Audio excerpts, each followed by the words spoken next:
The brewers must be connected to a cold water system with an operating pressure between 20 and 90 psi from a 1/4 inch or larger supply line. A shutoff valve should be present between the water supply and machine. The water connections are at the lower rear of the machine.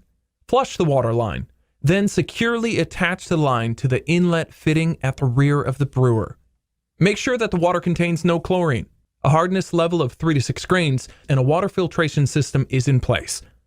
BUN requires that an electrician provide electrical service as specified.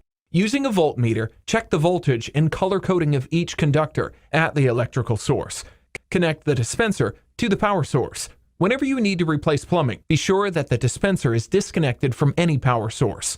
To set up the Crescendo, begin by removing the drip tray and cover from the parts box.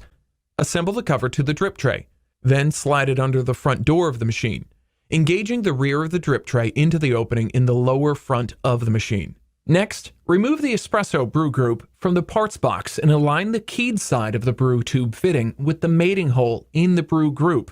Insert the fitting into the mating hole in the group head, then rotate the fitting 180 degrees. Place the groove on the lower front of the group head over the mounting bar on the espresso drive. Then rotate the top of the group head toward the rear of the machine until it snaps into place. Insert the group head tube into the quick connect fitting on the bottom of the espresso drive and ensure that the tube is fully inserted. Then slide the red lock to the right until it snaps into place. Now remove the bean hopper from the parts box and align the bean hopper so that the collar at the bottom of the bean hopper engages the opening in the grinder. When the hopper is in place on the grinder, pull the hopper gate all the way forward to allow the beans to flow into the grinder.